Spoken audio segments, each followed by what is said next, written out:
Okay, the word Boma means an enclosed homestead, yeah? And so when there are so many, they are called Bomas, and that's where we got the word Bomas of Kenya. And Bomas of Kenya was started by the Kenyan government back in the year 1971 with the core mandate of preserving, promoting, and then maintaining the rich and the diverse cultural heritage of the Kenyan people. That's why anything that we do here in Bomas is cultural oriented in one way or the other. And that's why on this section we have the tradition homesteads. On the other section, we have the tradition dances that are performed daily from 2:30 up to 4 in the auditorium. And then we have our utamaduni restaurant where you can be able to order some traditional cuisines. And then apart from that, we have a gallery where you can be able to see some artifacts collected from the African people. Yeah, so we are going to tackle this first section. Maybe if you have the time, you are going to see the dances and the utamaduni restaurant maybe. Thank you, Francis.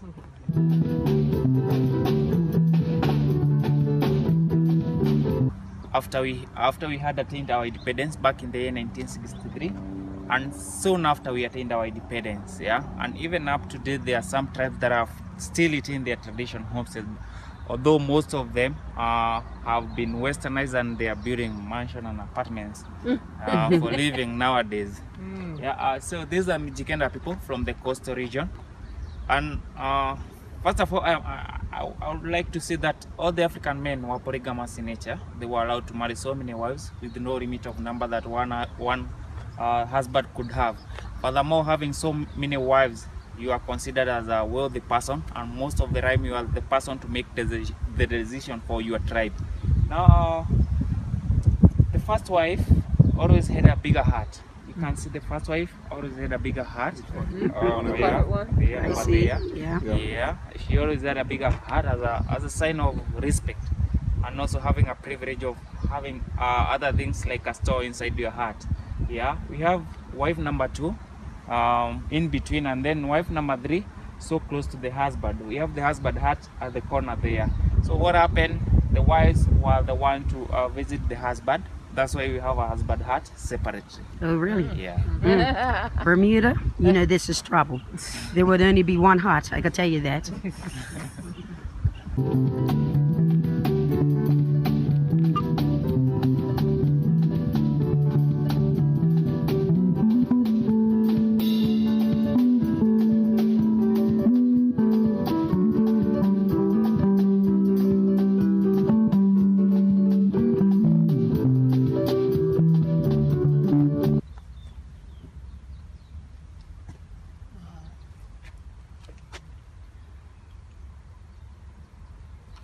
Goodness. And you see what they call skylight. Yeah. Very fancy.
Again. So the only way the husband minimized the dispute between the wives, or the only way that the husband ensured that there was cohesion in between the wives, yeah, is like conveying, making the first wife the decision maker. Yeah, making the first wife the decision maker. For example, if the husband needed maybe to spend a night with the third wife, he could only first of all tell the first wife, and then the first wife could decide whether it's good or not. Yeah, and if it was good, then the first wife could tell the third wife. Oh. Yeah, to ensure that there was cohesion in between them.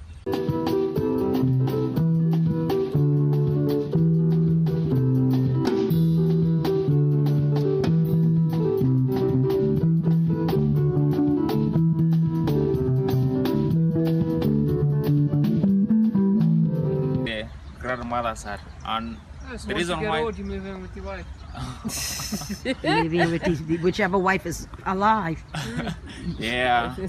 And the reason why they don't have the hat was known as the grandmother's hat is because grandmother was somehow respected because she was the midwife, and in case of any ailment, she was the one to cure the ailment in that Boma. That's why the hat was known as the grandmother's hat and not the grandfather's hat, even if the grandfather was still inside there.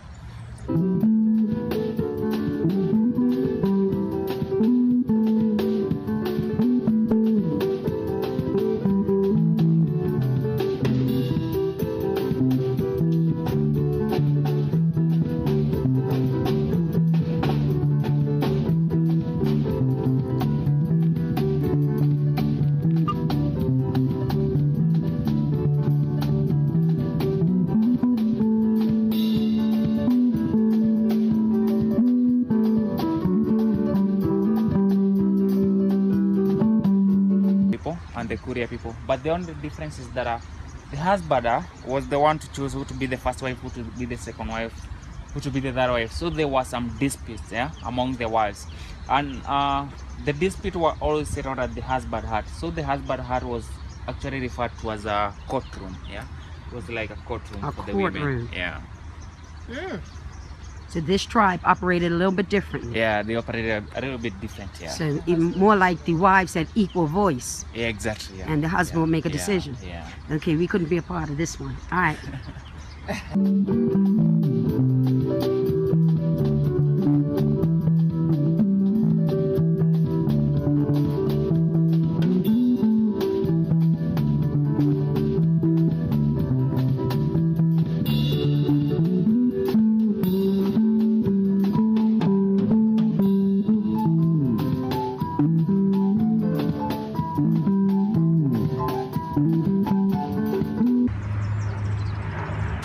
Okay, so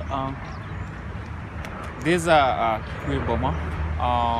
The Kikuyu are mostly from the central region, next to Mount Kenya forest, and that's where they got the idea of building their huts using wood. Like you can see, they are quite different from the one that you have seen. There's a build of wood because it was easier for them to obtain wood from Mount Kenya forest for building the wood, for building their own huts. Now, as you get into a Kikuyu Boma, you always find the grandmother's hut at the entrance. So the grandmother was like a watch person for this particular community.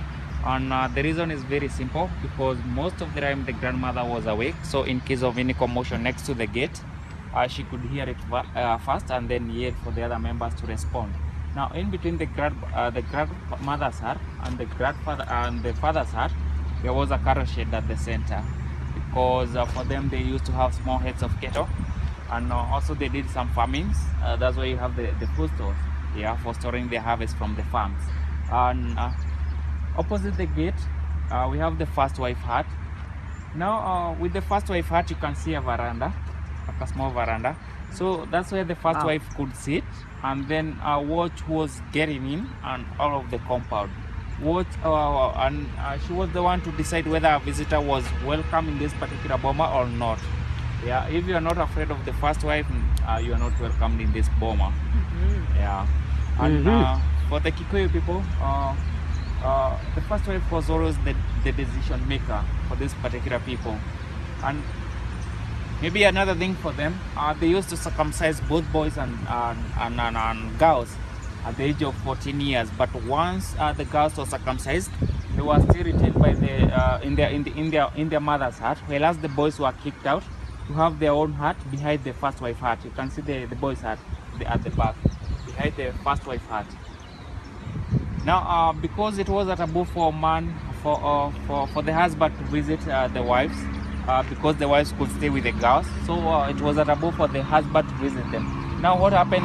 The husband was the one to summon the wives into his own heart, and he could do that with a simple indication, like telling if he was interested in the third wife, by telling the third wife that today you are the one to feed me, and then the third wife, after feeding him during the day, you could also interpret the message in another way during the night. Yeah, and once the member of the family died, they drew away the dead to the forest, in the forest. Yeah, they never had a ceremony of burying their dead, so they could just throw away, and then the scavengers like the hyena could feed on the dead. Yeah. Oh, Wow. wow.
Baby goats and the baby sheep, the kids and the lambs. Below one week old, yeah?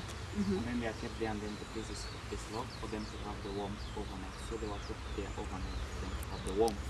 Really? Yeah. Because they could not, So that's where a baby was put?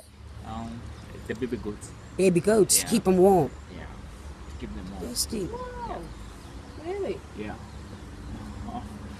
That's impressive. Now, for the Maasai people, because their house is manyata, yeah, and they are built by women using mud and cow dung, like you can see, and the height of the huts depends with the height of the wife building them, yeah.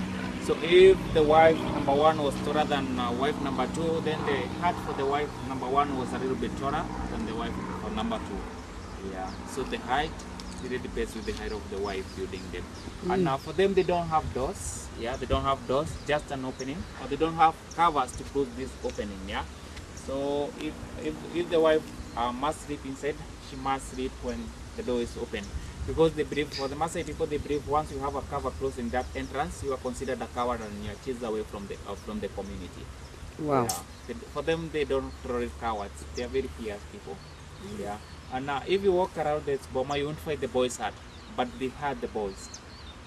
But there's no hut for them to sleep, because during the day the boys are the ones to take out the cattle in the grazing yard for them for the cows, or to graze the cows. And then during the night, the same boys are the ones to walk around to ensure that there was security, so that no enemy, no other tribes, no wild animal can attack the Maasai people. Yeah, so for the boys, they had to wait until they get married so that they can have a hut where they can sleep. Yeah. So they just slept on the ground? I don't know, but there was no hut for them to sleep. Oh, there's the ones that have the long sticks that can actually fall asleep on the sticks. Maybe. Yeah, that's probably why. Yeah, and maybe the last thing about the Maasai people, they used to share wives. And how it happened? It happened between age mates, yeah. So if an age mate of the husband was interested in sharing the first wife with the husband, he could come with the spear that they normally carry then plant in front of that door because they don't have a cover to close the door. And then he could get inside with the wife and do whatever he wanted to do with the wife. And then if the husband found the spear that was planted in front of the door, he could not disturb, he could just walk away and then maybe come later when the spear had already been uprooted. Yeah, to indicate that the person is has finished the business. And they did that as a sign of generosity and also as an act of showing the brotherhood in them. So this is what we call an open marriage. Open door marriage. Open door. Wow. Gee. Not so modern after all, is it? But I know they are chasing, yeah?